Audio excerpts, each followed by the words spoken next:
Okay, hi guys. Welcome to the LIVE-ing La Vita pod. Oh God, it's gone wrong already. Right, okay, that's good. No, stop.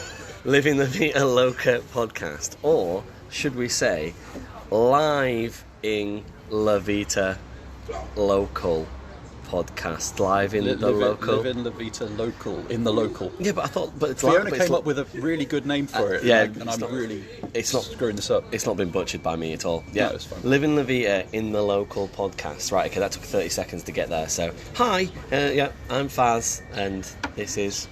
Oh, I'm Rich. Yep.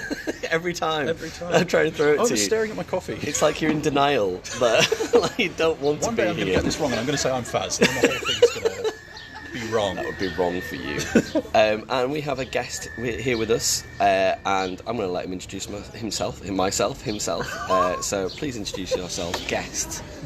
I am the other Chris today, also known as Birdie from the age of 4, just so I don't get confused with the first Chris. Yeah, we've had our nicknames for a long time, haven't we? Long time. Yeah, and 30 years now. We are reluctant to give them up at an adult age, which is sad and pathetic, probably. Well, it feels like that for me. I don't know about you. Do you get called Birdie down in London? Occasionally. Okay. Yeah, not nowhere near as much. As soon as I get past Birmingham, everyone just calls me up here. Everyone, yeah. I get Christoph more down south. Oh, really? Which is I'm happy enough with it, but I don't want to live with it forever. Don't get it on your grave. Yeah. All right, that's fair enough. I mean, did you try and sow the seed of Birdie down south, or did you just let it just came natural to some people? Okay. Yeah. Yeah, fair enough. Yeah. Cool. Like podcasting comes naturally to us as well. Does it? Yeah, absolutely. Just keep believing that. So, why are we live? What are we doing this week? What are we doing in life in general? So we are out. We're outside in the sunshine now. It was a little bit cloudy a minute ago, but we're out in the sunshine outside Wetherspoons. You know, why not? It's probably the only place that will be open at 10 a.m. in the morning. Yeah, exactly. That we can consume alcohol, even though we've only got Red Bull and coffee at the moment. And we are going to be going to Slam Dunk Festival today. Woo! Yeah, assuming everything goes right. So. Slam Dunk, anyone want to kind of describe what kind of festival it is, so I can just, It's in a new phase, this Slam Dunk. Yeah, that's true. Originally being the inner city, crowded around the streets of Leeds, Yeah. in where we are now, Millennium I Square. know, yeah, exactly where we are. Almost the spiritual home, that's why we came here. And now it's in a field, more like a traditional festival these days. Yeah. But it's not really a traditional festival particularly, is it? So it's a alternative, pop, emo, rock, punk. Premier one in the UK according to Wikipedia. Oh, right, okay, fair enough. And we always believe Wikipedia, so that's fine by us. So yeah, we're going there today, and we all share an affinity for that kind of music and video gaming as well. So we've spoken previously to your brother on the podcast, and at that point we spoke about yourself, and you've been mentioned a few times on the podcast. So a video game, I would say, expert. In so much I'm a strong casual. No, That still counts. Out of everybody I know, and know probably via conversations with other people, you've played the most games. Ever. Probably, yeah. not ever. Got an extensive list of. I did check the Xbox the other day. Probably about 400-ish that I can download on the Xbox. That's across wild. Purchased and that'll probably be before Gold. Game Pass, probably as well. I'd say. Yeah, I've got probably 200-300 outside of the subscription services. Yeah, that's insane, really. Yeah. It's brilliant. It's awesome. So, and we were saying, I can't remember how much it was. 100,000 gamer points that you had on Xbox. It was a big. I think I'm on 170,000. Oh right, okay, yeah. Oh yeah, it was. Yeah, sorry, it was. Yeah, 177 I or remember this something? now because I was on 10,000-ish or something like that, and you're on 170,000. Yeah, I remember. Yeah. That. I don't understand how you can clock up so many gaming points. That is just an impressive feat, and I'm jealous. And especially since I haven't really maxed any games out, I could do 1,000 gamer points on them. Because I usually get to the point where I'm in a very collectible mood, so I'm going to go around and get everything, like the Batman games, for example, and then I get to about 95%, and I just really can't be bothered to do that last 5%. Yeah, that is. So I could probably bump it up a little bit if I put a little bit more effort in that last 5%, but I'm happy enough with 170,000. Yeah, I mean, as well you should be. I wonder what percentage of the population you're in, the Xbox population, like in terms of how many, or like. Yeah, that's a point. Because there can't be that. Because you've had an Xbox since Xbox existed. I remember you've been very excited about it. Yeah, so it's like you've had every Xbox going. So therefore, there won't be that many more people in the world, I would say, that have got have been on it. And then you kind of think, like you said, like a casual gamer. A lot of people, would you gain that many gaming Xbox points from if you were a hardcore gamer of 1 or 2 games and like you were a streamer or whatever? Like you probably wouldn't get that. Whereas like if you get around games like you do, like you play a lot of games, then that's how you get your gaming points. So I wonder where you would rank in the world. I'm not sure. I think the hardcore gamers, you get the most gamer score for those last few achievements. Right. Oh yeah. So I guess it's always like 100 points for like completing 100% of everything. So I think that's where I will come slightly lower with my last 5% of non-action. What you're telling us is you're a fucking slacker. Basically. I am a slacker. Yeah. Get your finger out. Yeah, I can see your mum saying that right now. Right? Finish that game. So this podcast obviously is going to be a little bit weird. We're just going to kind of go with the flow and what we feel about what we want to talk about. Video gaming, music. We alluded to the fact that we kind of want to talk a bit about some of our personal favourite things. We're going to speak to a few people over the course of the day, hopefully, and hopefully that'll go well. But I guess we'll just see how it goes. Yeah. Really. So, yeah, Rich. Yo. Do you want to input at this point? I've just been talking a lot. I feel bad. All right, so a couple of things. First of all, if you can hear a weird buzzing noise in the background, for once it's not my laptop. It's someone's cleaning Millennium Square. So that's a thing. So yeah, like I know last time we talked about like critical acclaim and things like that. So I kind of want to touch on like something that is near and dear to my heart. I want to talk about Dragon's Crown for the Vita, and like I was picking it up this week, thinking like, okay, cool. Basically a side-scrolling beat-em-up, kind of like the old Golden Axe games, or like the D&D ones, like the Chronicles of Mistral or whatever they were called, where you got those kind of light RPG elements in, like stunning artwork. And then a couple of hours in, I was like, this is actually really fucking repetitive.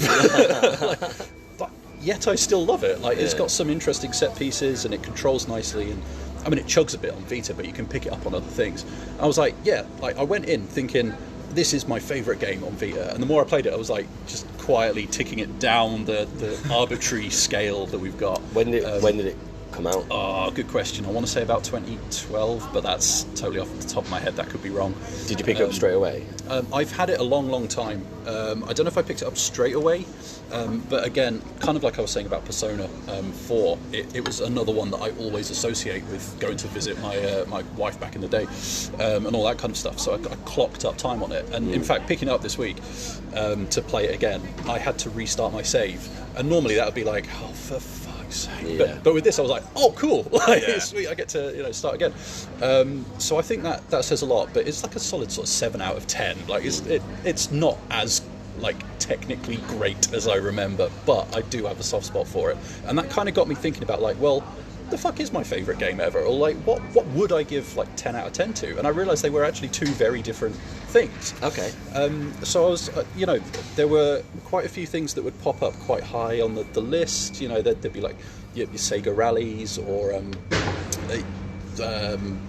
oh flip! I had a list on my phone, and I put my phone away, and I can't remember half of the list. Save that battery for later. Capcom versus SNK2. Yeah, exactly. Oh, yeah.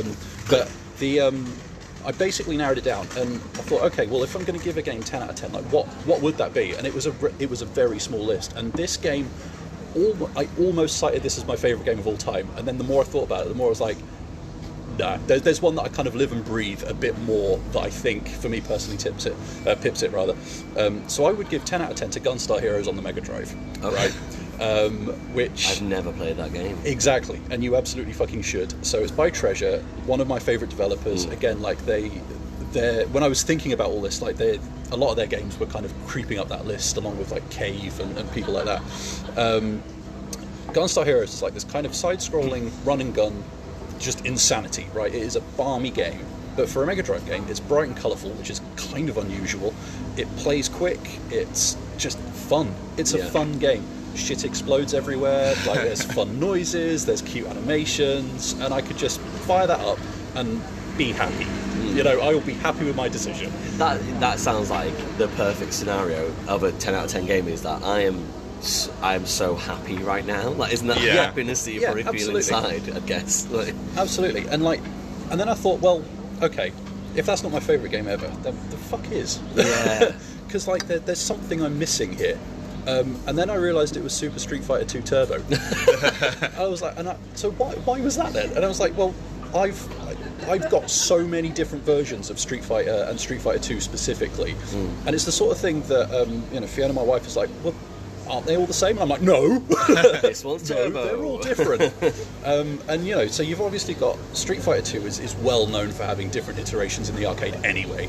Even on home consoles, the various versions of various Street Fighter games all play slightly different and will give you different modes, different things. You get different things out of it. So like Alpha 2 or Zero 2, if you're in Japan, is another one that is a personal favourite of mine.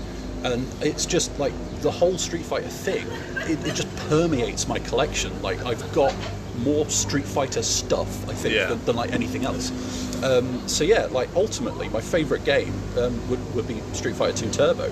It's a really good shout though. Like, as in, like, there's a certain vibe or feel to loving a Street Fighter. Like, as in, like, you just, I feel like, I don't know what I'm trying to get at here. Like, it's almost like you can declare that and say, and nobody's going to go, oh, that's, like, as in, I don't think anyone can kind of question you about that and sort of say, oh, well, actually, there's this or this and stuff. Like, if you fucking love a Street Fighter and you love it so, like you do, and you've got so many versions of it and stuff, and you're a student of the game, sort of. Yeah. Like, as in, like, that is getting louder in the background. It's getting nearer. Stop clearing. Stop clearing, please. We're trying to podcast, you bastard. Yeah, I don't think anyone can question that, really. I think the only thing that would come back would be like, well, I prefer this slightly different version of Street Fighter. Yeah, fair enough. And therein lies the genius of the series, because they all feel a bit different. They've got their own flavour. And I know we were talking about peripherals and stuff like that. My favourite peripheral would be an arcade stick for exactly this reason. And like you say, being a student of the game, Street Fighter is probably one of, if not the only one that I've deliberately sunk time into learning. And I mean learning, like reading stuff outside of playing it, trying to work out frame data, looking at all that kind of stuff, like putting in time to fucking study it. I'm shit at it. Oh, that's disappointing. I was about to ask if you could speedrun it, maybe. No, I am legitimately terrible, but I am better than I ever used to be, and aim to keep getting better. And that is why it's my favourite. Like I feel like there is a skill ceiling to it that I'm nowhere near. Yeah. And that to me, like, is like a moth to a light bulb, So that's me. Wow. Right. Okay. Cool. So, I guess on that vibe then, Verdi, let's have a little think. So, I'm going to kind of put a couple of questions to you that isn't, you can have a think about all of them. So, possibly favourite game ever. Yeah. Maybe favourite handheld game, if that isn't. Maybe you can have an opinion on that. Favourite peripheral or add-on to a game console. Anything along those lines. Favourite consoles, like, like I say, you are steeped in video game lore, and I want to know, and I don't think I've ever asked you this question really, I want to know what your favourite games are. I have thought about this recently, re-downloading games on Xbox, trying to fill some time off. I've had some time off work recently, which is a rarity for me, so what did I want to fill my days off with? Something I enjoyed, not something too new, and I'm not 100% sure. As you mentioned about the critical acclaim element of it, I've played games which are the classic 10 out of 10s, the Uncharted, The Last of Us, and I don't get as much out of those games as the critical acclaim would say. I do enjoy the 7, 8 out of 10s, which are a little bit janky, a little bit some negatives, it's got a bit of character to it. But I enjoy playing and go back to one of the ones I can't go back to at the moment because it's not on Xbox. Is a game called Alpha Protocol, which was Obsidian Entertainment 2010, I want to say. It's janky. It doesn't run well when it came out. It still doesn't run well too now. But it's like a third-person stealth shooter. It's got like 6 or 7 levels. It's got like a base hub, and I've probably bought it on disc 12 times. Like, not even, like, I bought it, Just keep the disc, man. traded it back in. Is that the one with the box that was like a white box with like blue? Yeah, the blue guy, I yeah. remember seeing it in like bargain bins and stuff Yeah, like that. It's Verdi's version. Yeah. Put it in and out. Like. I don't think I bought it when it came out. I think I did find it on like a bargain bin and thought, oh, Obsidian, it must be a good game. And it's something that's probably a 6 or 7 out of 10. But I will always go back and I will always enjoy playthroughs on that. Yeah. Similar to one played again recently, like Dragon Age Origins. Oh, nice. That is janky as hell these days. But again, I can go back to that every single time and play it again. But then the other thought I had was how much, because I've put a lot of time into games over the years. That street sweeper is trying to get us. Just doesn't want to hear my opinion. Trying to get up the stairs. Yeah. Wait a minute. Who is this driving the street sweeper, and why are they trying to infiltrate the podcast? That's what I want to find out that soon. Find their favourite game. That'd be great, actually. Good idea. We're going down Grand there. Theft Auto Run. Yeah. Sorry, carry on. Yeah, it's which games I've put the most time into. So Fallout 4 I've put maybe 160 hours into. Wow. Dragon Age Inquisition I've probably put 170. And I think those are like those bigger RPGs I talk about in my work life and personal life, the added value.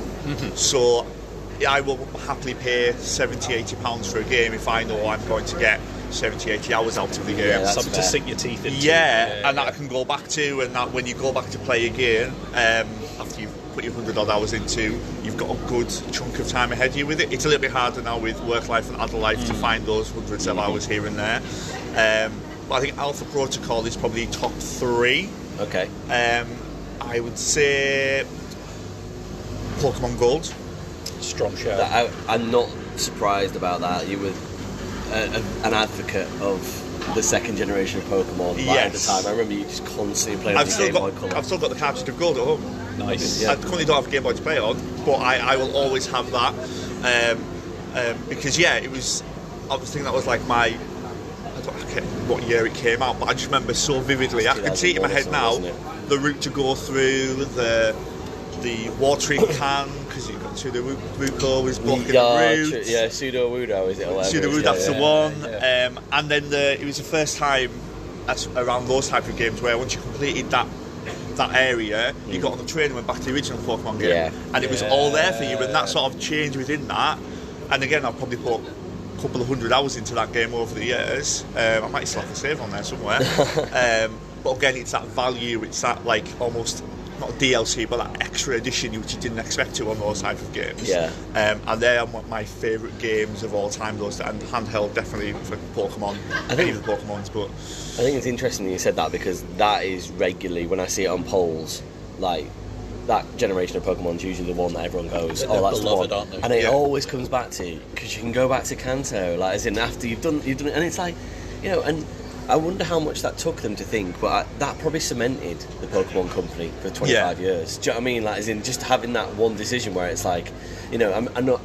That's me making an assumption, but like, as from a gaming point of view, so many people will have enjoyed the first generation, and then just love the second generation, and then always go back because you're like, well, that might happen again, where the perfect handheld game comes along from Pokemon, and they've done this decision where it's like, you've given me value for money there, and I will always trust you for that. And it was good as well because it was that. I think it's the perfect generation because you've got all the original Pokemon and the original area eventually, and you got your first additional 100 at there, so 250 for that game. And it was before now it got quite bloated after that, and you lost some Pokemon because they weren't available in those areas or in those games a little bit more than just the 2 versions of each generation. So it's that like epitome of more different challenges, more Pokemon, still got the old ones there, and post that, not the games weren't as enjoyable, but you sort of lose some of that initial touch points to the first game. So I think that's why it's a very key generation for me, at least. So I can get all that value from it. And what? Oh, sorry. No. I was going to say, I mean, if you've got another point to make on that, because I was going to move on to... I was just going to say, like, I think it's a good point about bloat and stuff like that, because like there's definitely, because I know Red Dead Redemption 2 did the whole like opening up the original map, and that's like, and I've said before that it was too big, too much. And like Doom Eternal, like I know people love it, but for me it felt a bit cumbersome, a bit bloated compared to the 2016 first one. The first one. When you try and get a Game Pass, I like type in Dooms, like 7 Dooms. And I was like, which Doom's the Doom? But yeah, I think bloat is a thing, and there's definitely a sweet spot. Yeah. And okay then, peripherals or add-ons, because I would say that I've had quite a lot of add-ons for my video game consoles, but I know that you have too.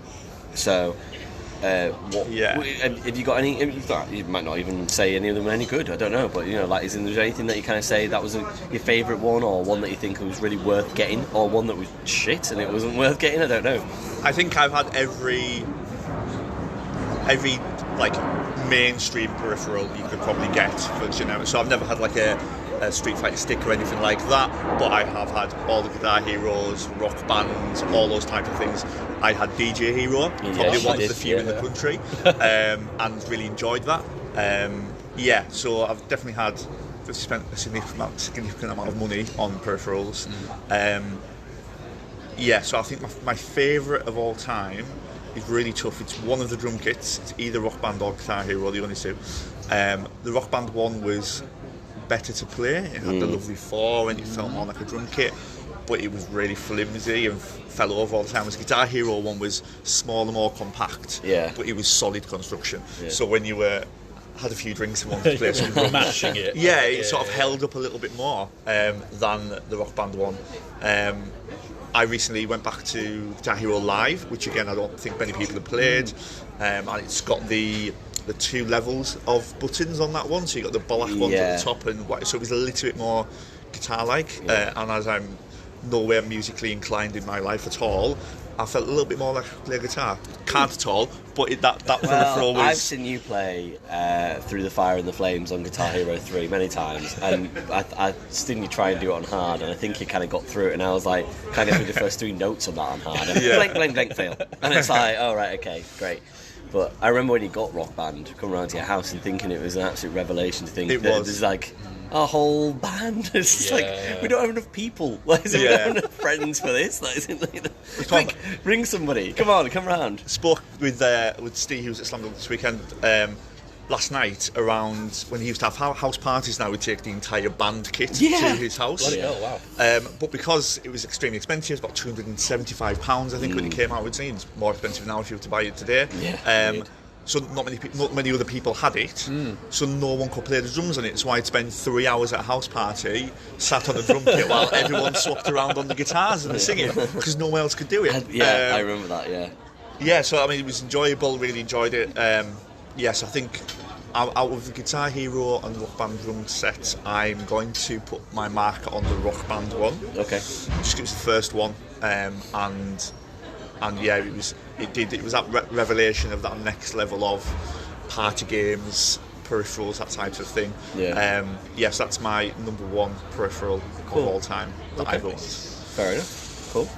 Is it my turn? You both look at it like it is. It might be your turn. And I'm spinning here because I genuinely, I'm not going to be one of these guys, but like I can't think of what my favourite game ever is. It's a really difficult question. I just keep spinning around and going, actually, have I ever played any games? I'm like freaking out. So let's go peripheral first, because I kind of have a clarity about that, and I think it's Light Gun. I love. Oh, that's a good choice. And almost the fact that you can't really use one anymore, it makes it almost more than worthwhile that it's like when you had it at home and you could have it at home, it was like great. Playing Time Crisis 2 for example at home on a light gun, there's like Resident Evil games on rails that you can play with light guns and stuff, and just the sensation of being able to use the weapon that you're using in the game. It's just like, rather than using your controller, that felt like the most natural progression. And I'm surprised we still don't have something now in your own home. I mean, I know you can get versions of them. Yeah, I think they're working on something, but they're really expensive. They're so expensive. It's just like, whereas it used to be like, what, 25 quid or something like that probably, and it was like, incredible fun. Like, as in, and don't get me wrong, I love Guitar Hero, like dance mats and stuff like that. There's so many different things. Multi-taps, like they're an accessory. Chip in your PlayStation with the box at the back of the PlayStation 1 stuff. Like, as in your games cheats. There's so many things you steering wheels. Yeah, steering wheels. Yeah, exactly. So many things that I've had and loved. But there's just something about the simplicity of a light gun and the Die Hard trilogy, Die Hard 2, like. Just incredible, just so much fun. Like, as in, and I don't think that'll ever come back in the same fashion that it did. But you can still go places like Arcade Club and play on the actual cabinets and stuff. Like a completely different sort of thing, but in the same. That's going to be a juxtaposition. Not a different thing, but Luigi Mansion 3 in the Arcade Club, the sitting cabinet where you're using the Suckatron thing, like, is into sucking ghosts and stuff. Like, man, that's great. That's so much fun. Like, even Sally, my wife, who hates video games, was like, "Oh, that does sound fun." And I'm like, got you. I've got you, you bastard. Like, that's the in. You're coming with me. Like, but yeah, so that's probably my peripheral. Let's try and get on with video games. Let me talk about my favourite PSP game. Like, so I have gone back to a PSP game this week, and I was joking with Rich in the week saying, there's no such thing as a perfect PSP game. But then, for me, there is, and I just have to load the game up to know what it is, and it's Loca-Roco. and that sounds like, how can that can't be possibly the best PSP game ever, but it's my personal favourite. I feel nothing but, like I said before, happiness and joy when I'm playing Loca-Roco. Having to just use the 2 shoulder buttons to move around the stage, basically roll left, roll right and jump. They're literally the only things that you can do, and it's a bit of a weird one really, because the PSP, you can't use tilt mechanics on the PSP, but it becomes a tilting game. And there's nothing better than just like being a little yellow blob and collecting more yellow blobs and them singing as a choir to get lots of collectibles, and it's just a very simple, beautiful, well-designed game that you can take on. We use this sort of analogy sometimes. Take on a bus with you, play 15 minutes. There's like 36 levels, so there's plenty of game life in it. You can go back and the difficulty of it is if you want 100% that game, you probably have to play each level like 5 or 6 times before you find everything to then be able to do it in that one run. So there's a difficulty level there if you want it to be.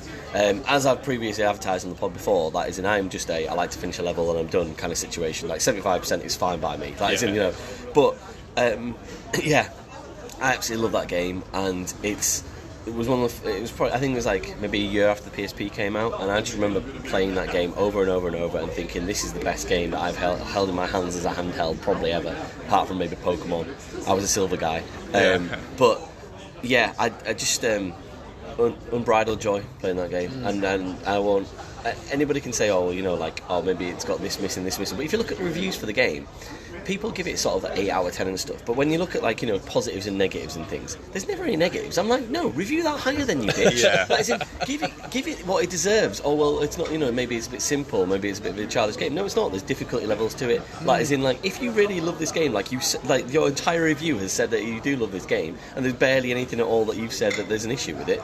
Review it higher then. Give it 9.5 or something. I'm glad you've said that, because I think, like I was trying to explain last time, I think there's definitely a weird gulf between people that do let their sort of preferences and biases influence a review score and people who don't. And that sounds to me like people who ultimately really enjoyed the game and really love it, but then are trying to review it with an objective hat on. And it sounds like it falls apart a little bit when you start looking at it like that. I'm a serious professional, so I can't possibly give this game 10 out of 10. Well, why are you glowing the entire way through this 1,000-word essay about it to say nothing bad about it? I don't understand. Especially with Loca-Roco, because it's all heart. It's all emotion. It's so much gumption. And it's all about just that sort of feel-good vibe.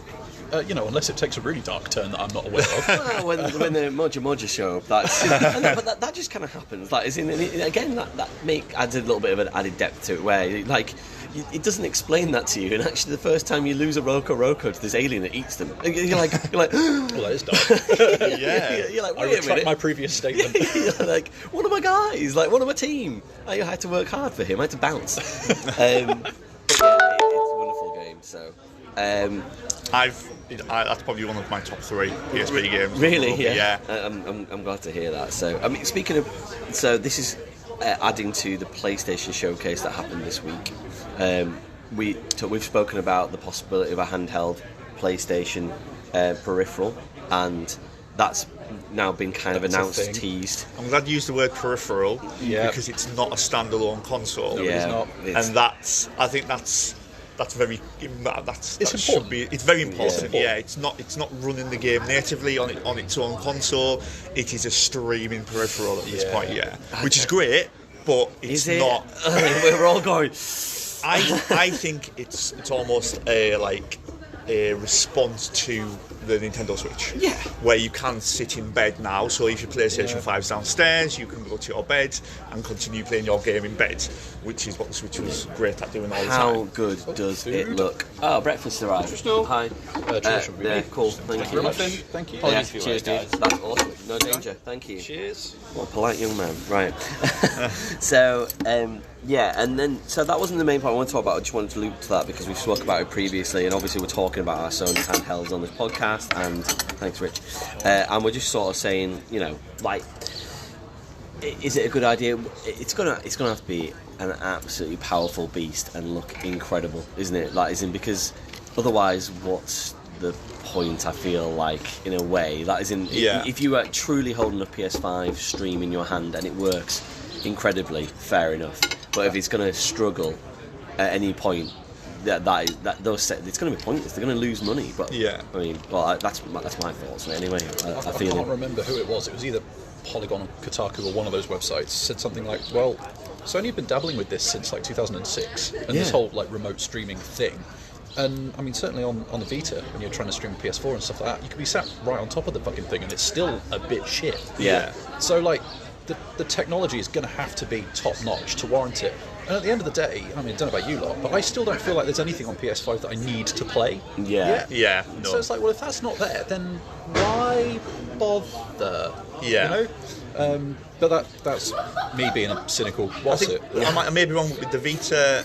Did it have to? It was almost like you were linking to it via a server which wasn't in your house, and that's why it was such like almost. It was a bit round the house. Regardless of where you were and what you were doing, you had to go somewhere to come back to your Vita. Yeah, you could do it directly, but even then, it would not necessarily always play nicely with it. It was still, you know, the streaming quality wasn't great. But you know, this is a device that originally came out, I'd call it 10 years ago, something like that. So you'd hope. You'd hope that improved. But you can like stream your PlayStation on your phone or your laptop and all that. So it's not like there's a lack of devices that can't do it anyway.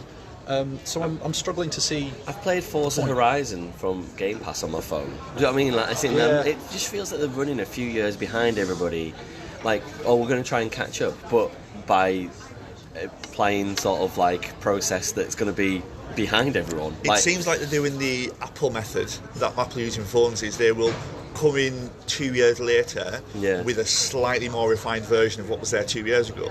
So Apple always gets features that Android have had for many years further down the line, but they have a slightly higher quality and well thought out and well rounded. PlayStation with this, their VR was after the original VRs and a better version originally, same with PSR, the new VR system on the PlayStation 5. This is again later than Switch and everything else that you can do it for, and because once you're in the PlayStation ecosystem these days, you are generally stuck in that ecosystem and with it. And they can charge £200-300 for this because the customer base is already there for them, similar to Apple. So when they put something out and it says PlayStation 5 on, they will just sell it. Snap it up. Yeah. Will this be the best or worst peripheral ever? We'll find out in the future, I guess. But quit stalling. Sorry, well, that's not. I wasn't stalling. I was trying to loop round to the PlayStation Showcase for a specific reason, and you probably know what's coming up now. Okay. I'd say that it probably would be slotted definitely in my top 3, and it's the thing that's just circling in my head, and it might be all because I'm so basic that I'm like, this has come out as news this week. But Metal Gear Solid 3 remake, Metal Gear Solid 3. in general is probably, it's in my top 3 games ever. That's a strong choice. I am infatuated with that game. The storyline, the gameplay, the feeling that you get probably later on when you're in Grozny Grad and you've kind of like, and you're so far deep into that story, and I just don't want that game to stop. I just do not want that game to stop. Every character is incredible. And I know, obviously, Metal Gear Solid was, I think we've spoken previously about it being a bit of a strange one in terms of, you know, like, understanding the storyline. That's probably the most basic of all the Metal Gear storylines. But even then it has complexities of, you know, people changing sides during the Cold War, and it's absolutely wonderful. Like, as in, the only like downside I ever had with it was using, like, picking up fruit for rations and things, or like killing animals and stuff, where it was like, but like I was like, oh well, you kind of have to. I think towards the end of the game, where like Snake's really injured, you have to go and find some, and you're wandering around. Like, and at that point you've lost an eye, you've had like a tree branch go through your stomach and stuff, and it's like, fair enough, eat a snake. Do you know what I mean? Like, it's eat a crocodile. That's going to really solve that. Like, that won't like poison you. You're right on. Yeah, exactly. But apart from that, that game's getting on towards perfect for me. Like, I've not been very sort of forthright in this pod. It's a feeling, a vibe. Yeah. I think when it comes to favourites, it's kind of the best way of doing it, I think. Yeah. I can't sort of say, oh, it's because of the mechanics specifically or whatever, or specifically the story. It is like, there's just lots of parts. Your connection with it and how much you enjoy it. I mean, there's nothing. It's a bit of a weird feeling that I feel like I'm cheating on Solid Snake by loving Big Boss so much. Like, as in, like, you know, I'm like, but. You know, we're definitely going to do some Metal Gear Solid episodes at some point, but speaking on it now, I think that I like Big Boss's character more than I like Solid Snake's character, over 3 and 5, if you will, over the other games that you play as Snake. And there is nuances. Like, I know they kind of like were a bit cheeky with it, and it's like, oh, you still play as Snake, and genetically they're exactly the same stuff, but they're not. They are different people, and you can tell. And after you play it for a few times. And young Revolver Ocelot is such a shit, and I love it. I absolutely love it. Like, isn't he? You just know what you know. He's just a wonderful villain, brilliant. So, that's probably up there as one of my favourite games. And we're going to talk to other people during the day, so other things will probably come to mind. And we'll probably just spout up shit and be like, I remember this now, and this is going to go in there. But that's definitely in there. So before I forget, what sort of arbitrary score out of 10 would you give Loca-Roco? Because I've got to put it on the spreadsheet. Yeah, it's true. Yeah, well, what were you going to give? I'm going to give Dragon's Crown a 7 out of 10. Right, okay. Fair enough. I mean, oh god, now I've been like... on the spot. I'm on the spot because I just absolutely battered people for not reviewing it high enough. Yeah. Oh, we can't go to decimal places. Nope. Oh, right, okay. Right, I'm gonna do it. I think that game's 10 out of 10 for me. Oh. I'm gonna have to do it, and I'm gonna have to wheel back at this at some point maybe. But I can't pick a fault with that game. It's like perfect length, perfect. I don't even have to spout it all off again. Just wonderful, just absolutely. Yeah, I'm gonna go 10 out of 10. I don't think that game could get any better for me personally. It is a personal favourite of mine, and I guess I do want to go back to it as one of your favourite games ever, because it's already in there. It's in there. Do you know what I mean? Like, it's in there as a personal favourite of any game console ever. So yeah, I guess I've come up with like Loca-Roco and Metal Gear Solid then, and do we have to go to a festival? Can I go play Loca-Roco now? I should have brought. I mean, I genuinely thought about bringing my PSP, but I just thought that'll get. And Can I throw you a curveball question? Yeah, go. So, around review scores, and you've just given your score, my personal opinion on review scores within media is there should be a unbiased technical review score, and also the personal reviewer's score. Oh, that's an interesting. Because I think if you're giving a game an 8 out of 10, but you've really enjoyed playing it, your personal score probably will be a 9 or 10 out of 10. Yeah. But if you just leave it at the 8 out of 10 article score, people assume that's the personal score as well. It's like a Eurovision Strictly Come Dancing judges score and a fan score. Yeah. Fair enough, yeah. So with, obviously 10 out of 10 for Loca-Roco would be for both of yours, but... I mean, it probably would be, yeah. It probably would be. And that's why I pushed it up to a 10, because technically I just don't see what's wrong with that game at all. Yeah. Like, as in, so, but then, I guess that there have been sequels since then, and Loca-l 2 felt very samey, and maybe that's the only thing I'd say about it, is that every level, like, it just becomes kind of a bit samey, that is in, but it doesn't outlive its, it doesn't outstay its welcome, or it doesn't feel that way to me. But speaking of outstaying our welcome, we'll probably switch off for this part of the seg of the pod now, this set. Thank you for telling me that's what, that's what we call them at festivals. Back for the encore. Yeah, exactly. So we're going to switch this set off for now, but we'll say bye for now, and then we'll hopefully come back with a few more opinions soon. So, yeah, cool. Bye for now.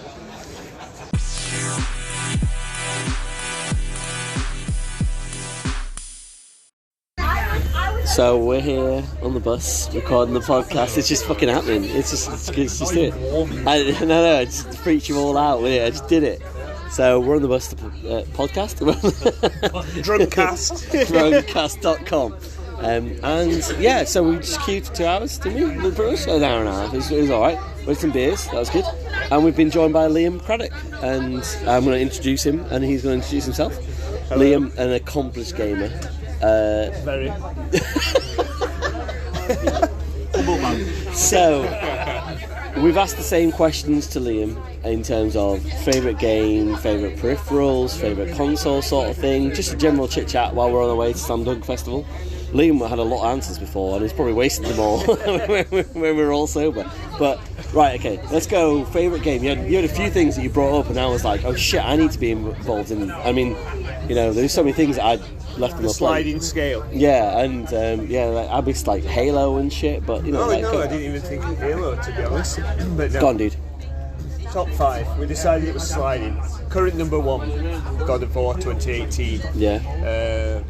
Somewhere in there as well, 2, maybe 3, Resident Evil 2 original on PlayStation 1, Super Smash Brothers, Nintendo 64. So when it's so Smash Brothers, that is in. So is Ultimate Smash Brothers on the Switch not there? I have not played it yet. I've not yet purchased. I'm relying purely on nostalgia from the N64 version. Yeah, cool. But yeah, just a complete. For something that you thought would be coming across and be so simple and watered down for a fighting game to appeal to the... It's ridiculously good, to be fair. Yeah. Sorry, I'm watering that down because I'm like, that's the best game, like fighting game, that's just so much fun. So yeah. So much. Fucking Street Fighter 2, Rich. Yeah, wait, what? You sit back. You're in the back seats over there. You sit back over there. Yeah, so a surprising level of depth. Good range of a roster, stages, brilliant. But more importantly, it took advantage of the N64's immediate 4-player capabilities to have the best time. Fair enough. So, God of War 2018, like, why is that? Like, you've mentioned, you said that it's in your favourites, but you've said that like almost like it is your favourite a few times now this morning. I think. Why? During the course of this discussion, it has come out as the favourite. What? You're not a politician, man. I know, I'm like Rishi Sunak.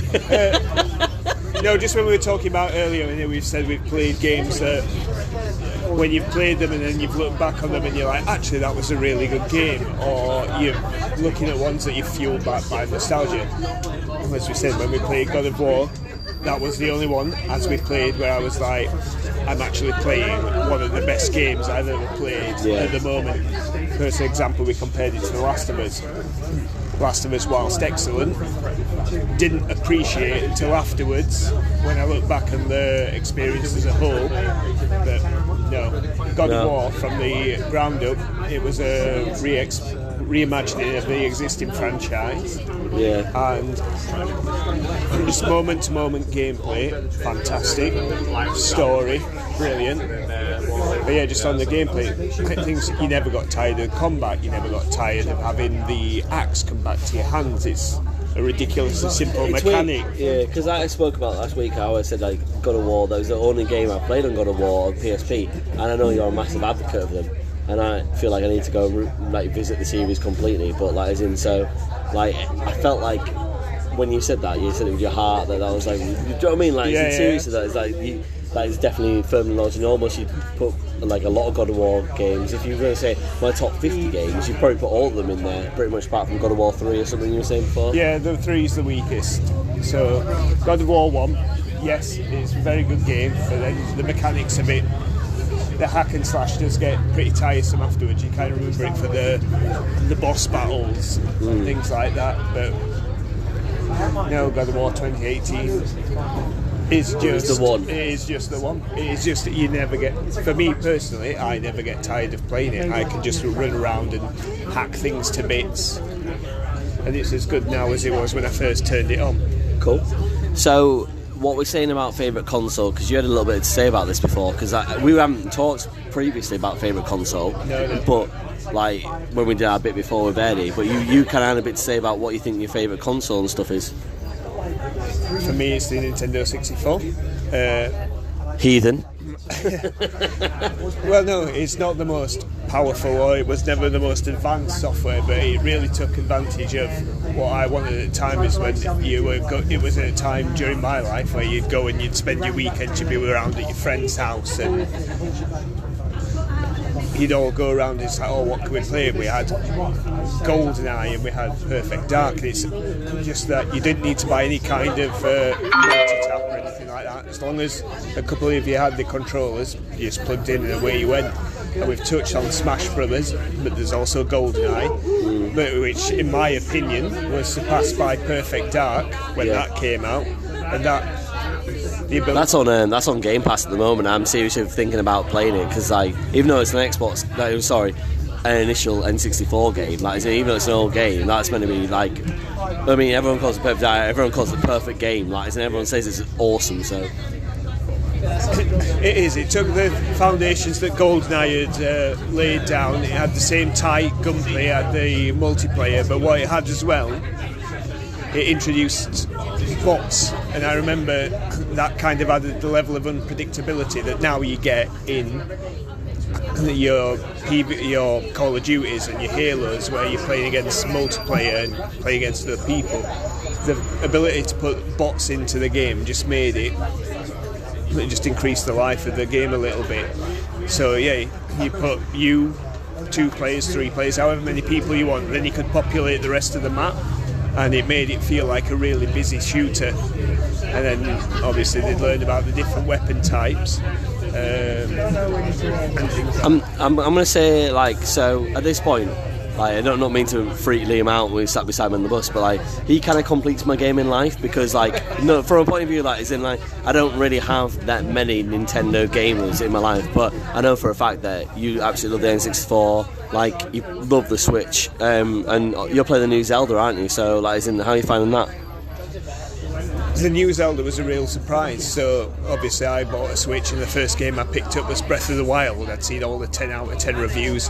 I am a massive Zelda appreciationist.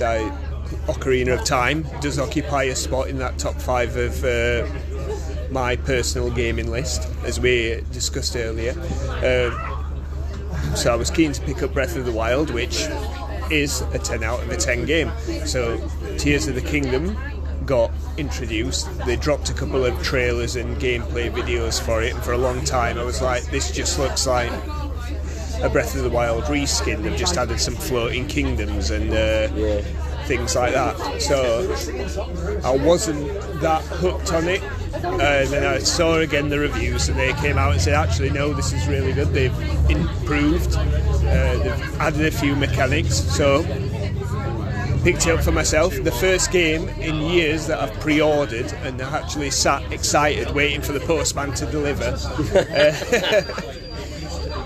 And yeah, I'm happy to report that you will put that in your Switch and find it's more of the same, but they have somehow made Breath of the Wild better. So if you call Breath of the Wild a 10 out of 10 game, is it so it's better then? Because is it like the perfect Zelda? They are both perfect Zeldas. The little annoyances with the Breath of the Wild, it is the quality of life improvement. So they've taken it. They've obviously listened to the fan feedback from the other ones about, like, the inventory management, the cooking, and for me personally about the world. Whilst in Breath of the Wild was open, vast, interesting, it wasn't as full as I thought it could have been. So on this one now, you go in, there's more going off, there are more people to interact with. Factored in with the quality of life improvements, such as the better inventory, the recipe cards for your cooking. That was always my biggest bugbear, is trying to remember what the hell you'd put into this pot when you'd made this super potion. Such a Nintendo thing to have a cooking situation going on. That's how far my gaming life has come when I'm worried about cooking, as opposed to the new power cooking for your children. Yeah. No, I'm worried about cooking for my Link. Yeah. What am I putting in this? What goes well with this zap fruit?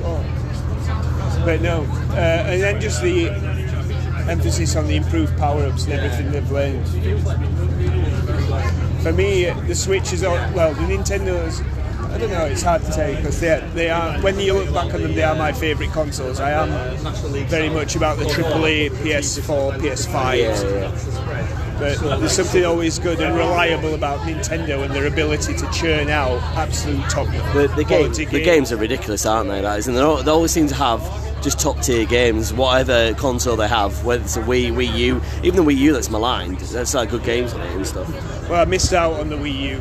It kind of fell in between the Wii.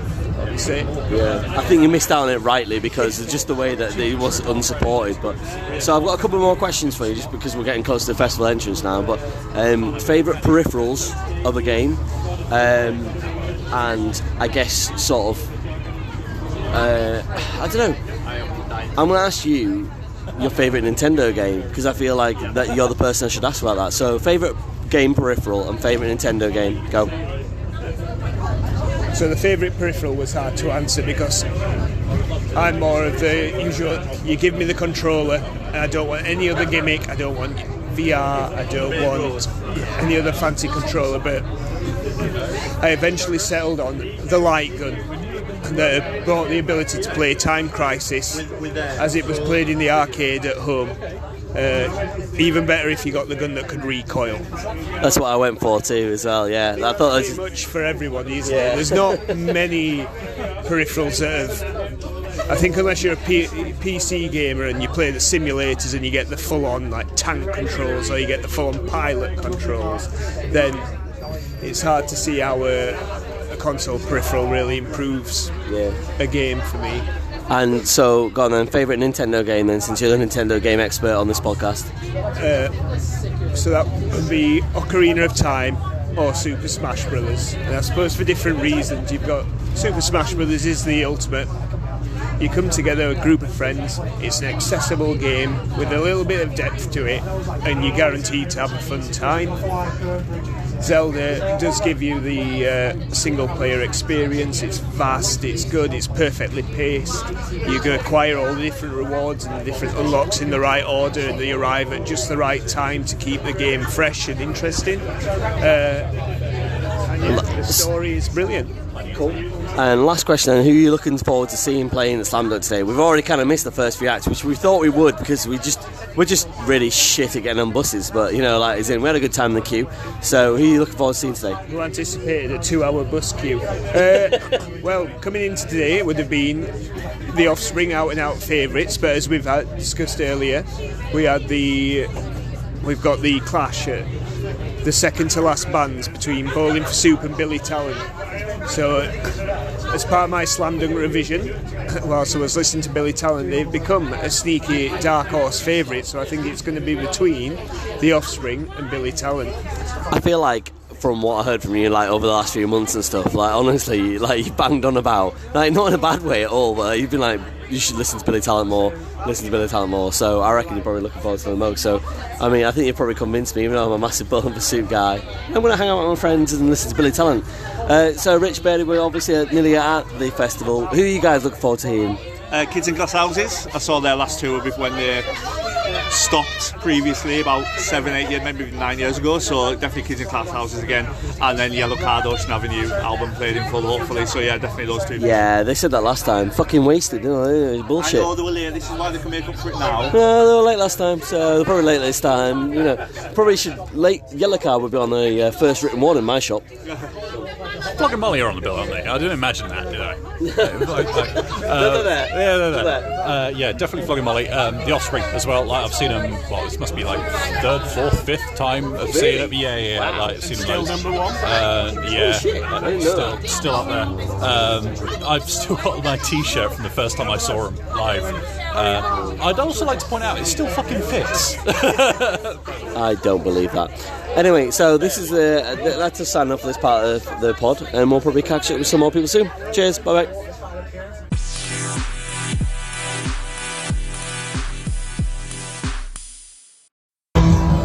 Okay, so we're here, LIVE-ing La Vita Loca-l Podcast, live at Stand-Up Festival, and I'm going to speak to Rich Wood and Fraser Metcalf, who are going to talk to us about their favourite games and favourite game peripherals. I'm shouting because I don't know whether or not this means that you can hear us. Maybe you'll hear us as I speak. Let's try it. So, I'm going to start here with Fraser. Tell me about your favourite game ever.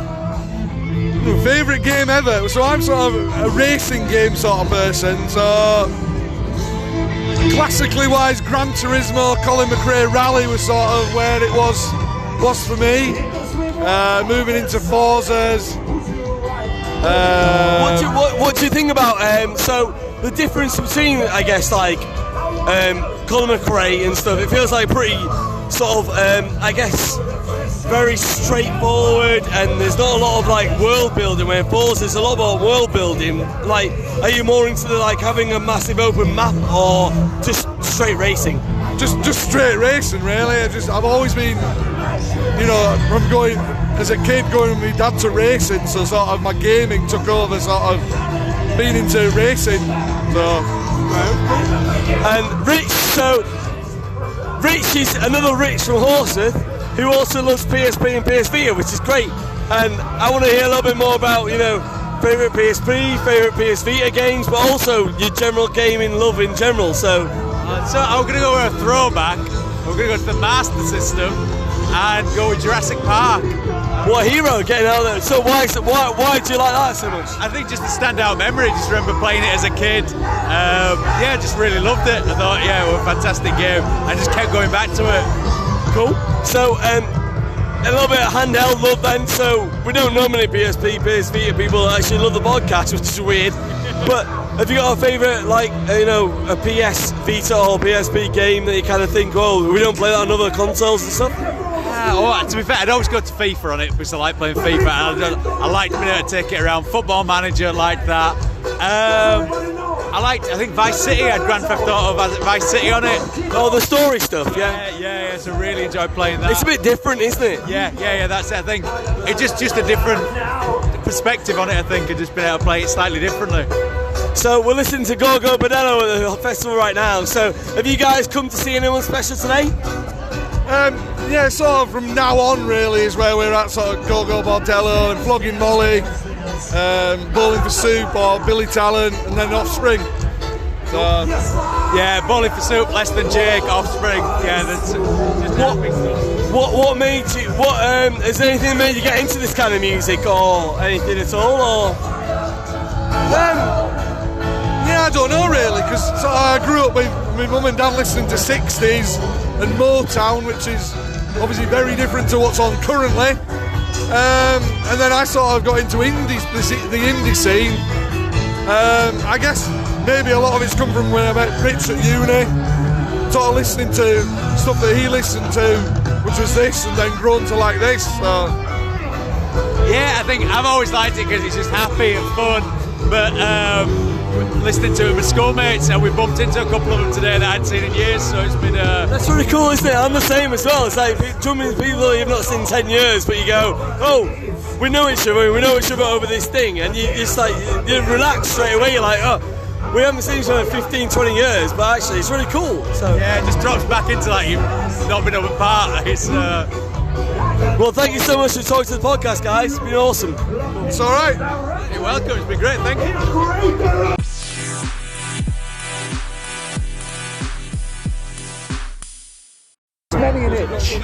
Hi. Hello. So we're back on the podcast again. Oh, right. Why do you like Flogging Molly so much? So right. you've insisted that you want to see Flogging Molly at this festival a lot.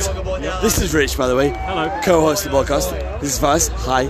Co-host of the podcast. Who knew? Anyway, so why do you like Flogging Molly so much? Right, so a couple of reasons. First of all, I saw him on Mate Bill back in the day. Yeah. It's one of the only gigs I've ever gone to where someone has actively shoved me into a mosh pit while someone's been shredding on an accordion. You like that though? Fond memories. And then I distinctly remember turning around and seeing my friend Bill's grinning face as he shoved me, like full on shoved me into this pit. And then it's just bodies like screening me off from him. And then like Liam. And then after a while, like at the end of the gig, it's one of the only ones I've ever gone to where everybody's been leaving and everybody's been yelling Sham 69 lyrics on the way out. So points there. But it's just good fun. Also, I'm pretty sure they're on one of the FIFA soundtracks. That's really cool, though, isn't it? When a band makes it to a FIFA soundtrack, that's like the thing, isn't it? The dream. Almost in a way, maybe not for the band, but in a way for us, where you kind of get like an alternative band. You go, oh well, we're in, like, as in we're in the mainstream now. Yeah, and I was chatting to Lee about like, oh yeah, should we go see Billy Talent? It was like, yeah, they're basically on the Burnout soundtracks, aren't they? Like, yeah, those are the ones. Cool, let's go see Billy Talent later on. So yeah, I think most of my day is geared around soundtracks. Liam, tell us about Billy Talent, because you've started listening recently, haven't you? So what's up with that? You've already told me. What's up with that? So the biggest conflict I had during this whole planning for this whole festival was, do I go see Bowling for Soup? I've liked them all growing up. Why not? However, they clashed with Billy Talent, so I thought I'll do my revision. I'll listen to the Billy Talent Essentials on Apple Music. Free plug. You need to make an informed decision. Yeah. Why are you backing up from the mic? And as I listened to it, I was like, this is good. This is high energy. This is quality. I think that this might be the dark horse for the favourite of the festival. Sting, come in. So we're recording for the podcast. All right, Sting, okay. my friend from home, and very good friend from home. We haven't seen each other for like 10 years, probably. So it's been a while. We're recording on the podcast, and you've come to Slam Dunk for the last 3 years. I'm going to ask you a couple of questions. Yeah. One, who you most looking forward to seeing, if you haven't already seen them, that is. And two, your favourite game ever, which is not like, that's not a light question. I think my favourite game ever would be Sonic 2, only because... Dude, that's such a good that's great. Because when I was 7, I got a Sega Mega Drive, and just that was the earliest memory of ever video gaming. Such a good game. Like, incredible. And you can complete in one sitting, can't you? Yeah. I mean, no cheats either. If you're really good at it. Up, down, left, right, ABC, select, start, baby. That is the cheat. That is the one. So, who are you looking forward to seeing today? Yellow Cards, purely for nostalgia purposes. Violin solo, and I've already saw Holding Absence before, and I've got to see them in Glasgow in November. So so Ben told me about them. He said that you guys are a big fan. So what's so good about him? Just the lead singer, his energy on stage. He does a lot of like high kicks and stuff. Yeah, awesome. Cool. So I've got a question about, so you might have to think about it for a couple of seconds, but favourite game add-ons. So I'm talking like light guns, multi-taps, dance mats, Guitar Hero, like anything you would buy to add on to a game. Is there anything you can think of right now in the moment that you think that's the one that I go to and think I've had a really good time? Yeah. Well, we're obviously at a rock gig, so yeah, probably Guitar Hero. Yeah. Cool. Incredible. Yeah. I've still got it now. I bought a PS2 last year, and I've got the guitar again. And apparently they're worth like an absolute fortune now. Yeah, they are. I mean, I've bought one, so they are. So, talking about buying a PS2 again, what made you do that for retro gaming purposes? Just the authenticity of like actual having the media instead of doing it as like an emulator, like having the physical like disc to put in. I think it's just like an early memory of like putting the discs in the tray, like something simple as that. And so I'm putting you on the spot again because you're doing really well. Have you got a favourite PS2 game where you think that's the one that's like, it's hard because there's a lot of them. I mean, it's the best-selling console ever, so I get it. I mean, I'm not trying to, but just off the top of your head, you got somewhere where you go, that's the game I go to. I mean, dude, if you say no. Like, this podcast is all about no's, so... Do I say siphon filter for you, or...? Oh, mate, you know it. You fucking know it. Siphon filter. Back, baby. Steve's saying Cypher Filter is a great game for PS2 with such It fucking is such a good game. Give me that taser in the fucking snow. That taser is so wild. It's like just done. I love it. And it was a PSP game, was good though. Cypher as well. So I've got one. I've picked one up, but I've not played it yet. So I'm looking forward to playing it. Yeah. I know your podcast is like all about like PSP and stuff. Yeah, it's but it's just like, that's the general in, but it's mostly about retro gaming. Have you spoke about like obviously there was the ability to hack the PSP? Yeah. Have you spoke about that yet? I've kind of hacked mine a little bit. Yeah. So I've got a proper rapper like on there. And I'm really excited about getting that in, so yeah. No. I remember playing Nintendo games on a PSP. Oh really? So that was a bit weird. I've not hacked it that far, so yeah. I've hacked it for PSP games. Nintendo than your bargain for today. Oh, Nintendo boy, here he is, Liam Craddock, here we are. It's been really good to talk to people who fucking love video games and love music as well. So I've never had an N64 in its shows. Also, another theme I was thinking of, just the nostalgia of buying a PlayStation magazine and getting the demo. Yeah. We've talked a little about demo discs, and I love demo discs. I bought like a demo disc recently, and I had Ridge Racer 4 in it and stuff. And you forget how good games are because they're old, but you forget. You go, this game's fucking awesome. Like it's just so weird. Cooler World. Did you play Cooler World? Dude, that's a deep cut. That's like the deepest cut. Like demo disc like 3. Yeah, it was literally. I think I got Cooler World like demo disc when I got you could buy like 4 games in one. It was like Overboard, Mist, and it was all like that. Like it was like purple. It was a purple like box set of 3 or 4 games. And Cooler World was one of the demo discs I got around that time, and that is like preeminent PlayStation 1 for me, all of the time. Cooler World, Mist, Overboard. Oh, I would play Overboard now. Can I just go back on, when you said about the add-ons of like a console? No, you can go back whatever you want. Do you know, no one listens to this podcast, it's fine. I'm gonna think outside the box. A memory card. Just a memory card. Yeah, exactly. The fact that you had to like save your game on a memory card, that's incredible. Fucking saving the game, like it's not an auto save. So weird, isn't it? I mean, I thought you had to sacrifice so many. Like, wait, do I keep this game or do I? You know what I mean? You've got to worry about the 8 megabytes. This needs reformatting. Every game I have ever played and ever saved is on this. You can't be doing this. Yeah, I mean, dude, I'll get a beer, so it's beer time, so thank you so much for having us here. Alright, well, we're going to double off again. It's another bar run, thank you very much.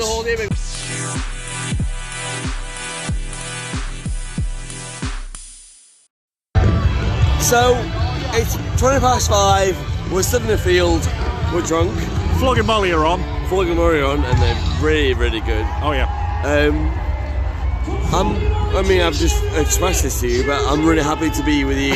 Like, and the sun's come out. And having a good time. Yeah. I mean, who knows whether anyone wants to listen to this, but we put this podcast out because we felt like we were always going to talk about these conversations anyway. So may as well record them. Yeah, exactly. So why wouldn't we? So we are living La Vita Loca in a field, drunk. Talking about video games and punk rock right now. And we'll catch you next time. I don't think we've ever been happier, have we? There or thereabouts, isn't it? Yeah, so thank you so much for listening to this podcast, and please listen to more if you want to. I mean, if you don't, fuck you. Yeah, or inflict them on people you don't like. Either way, we're good. Oh yeah, sorry, I forgot about that, because I really like the idea where you can inflict them upon people you don't really like at all. I really like that. Waste your time listening to this. So, before we sign off, have you changed your mind on your favourite game? Or favourite? Well, not even all time, just generally. Like a general top 3 game. I don't know if I have or haven't. No, I'm comfy. I'm comfy with my decision earlier on. Yeah. How about you? I'm a real flitter. I think I like Final Fantasy 9, but I don't know. Oh well, I mean it's a strong choice, isn't it? So whatever floats your boat, isn't it? Yeah, pretty much. So we'll leave you with the notes of Gorgo Bonello. So night, guys. Molly. It's flogging Molly. Gorgo Bonello was earlier. Yeah, I fucked it. Yeah, you did. But apart from that, I flogged it. yeah, there you go. let's leave it there.